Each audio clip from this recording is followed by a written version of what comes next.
Bonjour et merci de nous retrouver sur TVBA. Aujourd'hui encore un plateau délocalisé, cette fois-ci sur le port des Tuiles à Biganos où nous sommes à côté de Monsieur le maire. Bonjour. Bonjour. Alors merci de nous accueillir d'abord ici dans ce beau port, un des plus secrets de la commune, des plus sauvages. Oui, à la fois de la commune, mais également du territoire. Je me rappelle une anecdote, il y a quelques années, lorsque nous avions organisé la régate des maires, il y avait quelques maires qui s'étaient perdus parce qu'ils étaient tous allés au port de Biganos. Et il y en avait même un qui m'avait avoué qu'il ne savait pas qu'il y avait un autre port à Biganos. Mais voilà, c'est un endroit que nous avons su conserver en l'état avec ses roseaux, ses lacs et cet endroit merveilleux qui aujourd'hui est prisé parce que c'est nature. Alors aujourd'hui on va évoquer un sujet peut-être un peu moins agréable que le temps qu'il fait aujourd'hui ou que ce joli cadre. C'est la sortie de crise sur cette commune de Biganos qui a été touchée comme tout le monde par ce coronavirus. Qu'est-ce que vous retenez d'abord de cette période de confinement sur la commune? D'abord, ça m'a conforté dans l'idée que Biganos n'est pas à part dans le monde. Biganos a été touché comme toutes les communes et comme toutes les régions du monde, malheureusement par ce coronavirus, ce virus. Ce que nous avions prédit de la mondialisation s'est réalisé. C'est bien beau d'être à quelques heures d'avion d'autres pays du monde et se trouver complètement dépaysé de nos cadres de vie, de nos façons de vivre, de nos façons de manger, qui font qu'aujourd'hui on peut être en contact direct avec d'autres formes de civilisation qui sont très agréables en termes d'enrichissement humain, mais qui peuvent poser problème en termes sanitaires. Ça nous a fait réfléchir aussi par rapport à l'agriculture.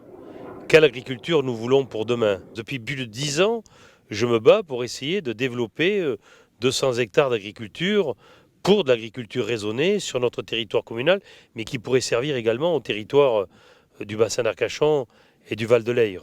C'est-à-dire que la crise du coronavirus a conforté finalement la politique que vous aviez débutée Oui, sur la alors commune? je n'en fais pas une gloriole personnelle, mais je trouve que les choix que nous avions faits, et personnels même, que j'ai appliqués à la ville, que la ville n'est pas à part, et qu'elle vit dans un contexte qui est mondial, par rapport à l'agriculture, je viens de vous le dire.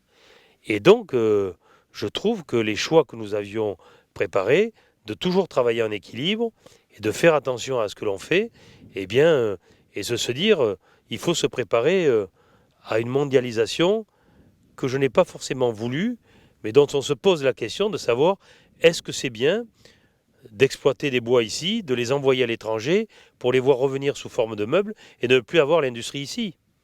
Et la question que je pose, c'est de se dire que de bien vouloir remettre dans des zones d'activité tout regroupé, que les usines ne soient pas à la campagne, ok, en termes de protection du territoire, ça peut être intéressant. Mais est-ce que ce n'est pas un risque aussi que nous prenons?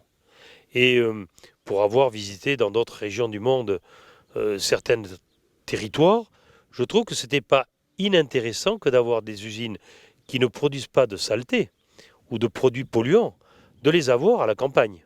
Alors vous évoquez justement les questions de l'industrie notamment et des usines. Biganos est connu pour en avoir une sur son territoire, l'usine Smurfit, qui est souvent décriée pour les inconvénients qui peuvent résulter, notamment l'odeur. Mais finalement, elle est là, elle est sur le territoire. Oui, et je m'en félicite.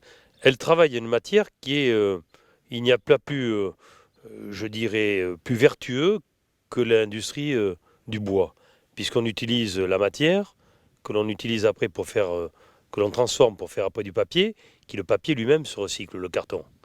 Donc nous l'avons. Ensuite, ça a été considéré par l'État aussitôt comme une usine stratégique, puisqu'il fallait qu'elle fabrique du carton qui servait à la fois pour les unités pharmaceutiques, mais également pour l'unité alimentaire.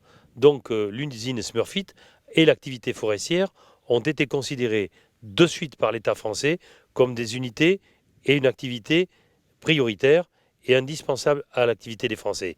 Donc nous avions, une fois de plus, la chance d'avoir cette activité sur le territoire. Elle n'a pas pu tourner à sa capacité maximum, puisqu'il y avait des employés qui, pour leurs enfants, pour des raisons personnelles, de maladie ou de protection, qui n'étaient pas au complet, mais l'activité a marché fort. Donc ce sont des activités dont on oublie souvent Et cela va nous obliger à réfléchir aussi.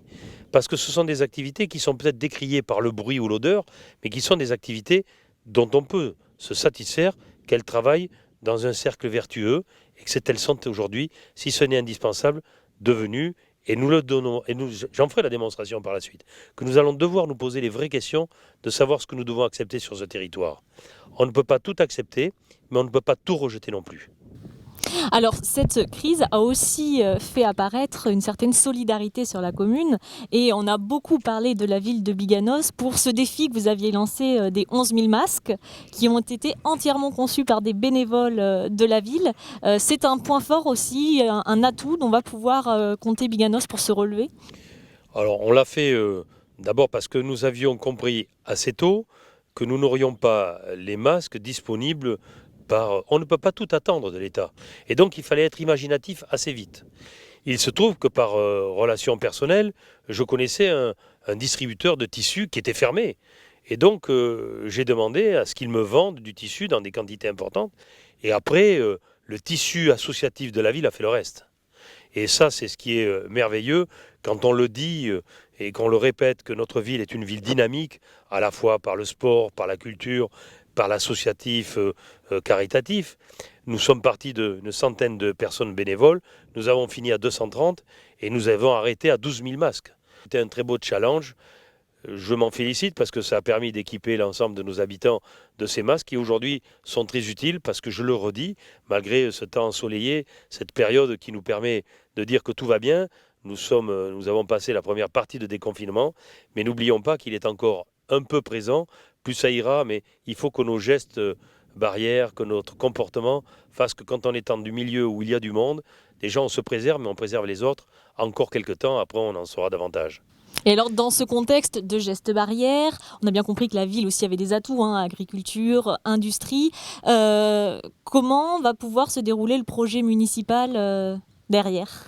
Alors, nous avons attendu pratiquement 55 jours, voire 60, pour être, une fois que nous avons gagné dans les urnes, être élus par le conseil municipal nouvellement renouvelé. C'est chose faite depuis la semaine dernière. Depuis la semaine dernière, où nous avons, sur 33 élus, 28 de notre majorité. Mais il y aura sûrement des choix à faire. Nous ne savons pas très bien où nous allons. Nous avons voulu relancer le commerce au plus vite, le marché dès que nous avons pu. Aujourd'hui, nous allons l'ouvrir le plus possible. Le coin de convivialité va rouvrir en respectant les gestes barrières, comme le font les bars-restaurants. Mais l'activité reprend. Mais comme j'ai dit au départ, ce n'est pas facile. Et nous ne savons pas à quelle sauce nous allons être mangés par l'État qui a déversé des milliards pour compenser l'arrêt de l'activité. Et donc, il va falloir être très attentif. Il y aura peut-être des choix à faire. Nous allons dérouler normalement. Nous n'avons pas été très ambitieux. Nous avons travaillé sur les pistes cyclables, parce que je trouve qu'il faut que nous transformions la société d'aujourd'hui, qui est très voiture, qui a besoin de l'être encore. Mais c'est surtout le rapport de la vitesse par rapport aux cyclistes et aux piétons. Donc, il y a des choix qui sont importants à faire dans la ville, qui devront être mis en place, et des aménagements. Ensuite, ça touche les concitoyens et surtout cette maison des citoyens qui doit être construite et mise en place. Et là, ça touche l'associatif, ça touche la vie de nos concitoyens avec le participatif. Et parce que nous y sommes très attachés, des quartiers, c'est avec eux que nous faisons la ville. Nous avons été élus sur un programme, mais maintenant c'est avec eux que nous allons le réaliser et le co-construire. Et puis il y a le tout venant, l'enfant est toujours placé au centre, et l'organisation va être un petit peu transformée dans la vie municipale de ce que nous avons vécu jusqu'à présent, mais tout ça pour conforter les 5 piliers que sont l'urbanisme, d'abord l'enfant, la solidarité, l'urbanisme, les travaux et la sécurité. Donc nous avons, tout ceci marche ensemble, et donc nous allons, la culture qui va être confortée aussi, mais nous allons avoir une forme d'organisation qui va un peu surprendre une partie des élus, pas forcément la population, c'est pour être beaucoup plus transversal et surtout efficace. Aujourd'hui, ce qu'on reproche aux élus, c'est d'être éloignés, d'être loin. Il faut qu'on soit très près de nos concitoyens et qu'ils le sentent et qu'ils le vivent. Une dernière question pour terminer cet entretien. Vous êtes actuellement encore président de la communauté d'agglomération du Nord-Bassin, la COBAN. C'est aussi un des axes de développement majeur sur le territoire. Par rapport à cette crise du Covid, est-ce que les communes ont vraiment le pouvoir de faire, je dirais, cavalier seul, ou est-ce que la COBAN va jouer un rôle dans la reprise? La COBAN a la compétence économique. Et chaque commune peut, à son modeste niveau, je dirais, mais c'est la communauté d'agglomération qui a l'activité économique. Ce que je peux vous dire aujourd'hui, c'est que le bureau devra le faire avaliser par le conseil communautaire quand il va se réunir, déclarer et mis de côté une somme de plus d'1 million d'euros pour la relance économique dont nous ne savons pas aujourd'hui, à l'instant où je vous parle, comment et à qui nous l'affecterons. Ma plus grande hantise est de dispatcher de l'argent public à des gens qui n'en ont pas forcément besoin, faire des malheureux, alors que ça part d'une bonne intention. Et c'est l'avis des maires aussi. Donc nous attendons de savoir ce qui va se faire au niveau national, ce qui est en train de se faire au niveau régional, fonds régional auquel nous participons et à qui nous consacrons déjà 130 000 euros. Mais nous avons réservé une somme complémentaire dont nous allons regarder avec les associations de commerçants et les activités que nous avons autour du commerce, ensemble avec eux, la façon dont on pourra, je dirais, aider chacun et chacune à repartir de l'entreprise. J'étais moi-même responsable d'entreprise, à un modeste niveau, il y avait 17 personnes.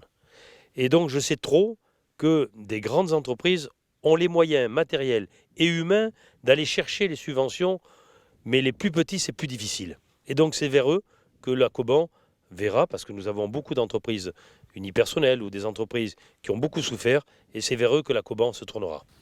Très bien. Écoutez, c'est sur ces quelques mots que va se clôturer donc cet entretien. Merci encore de nous avoir accueillis ici sur le port des Tuiles. Et puis on se retrouvera bien sûr pour suivre l'évolution de la situation, en particulier sur la ville de Biganos. Merci à vous et merci à TVBA et bonjour à tous et merci à tous et à toutes de cet après-midi.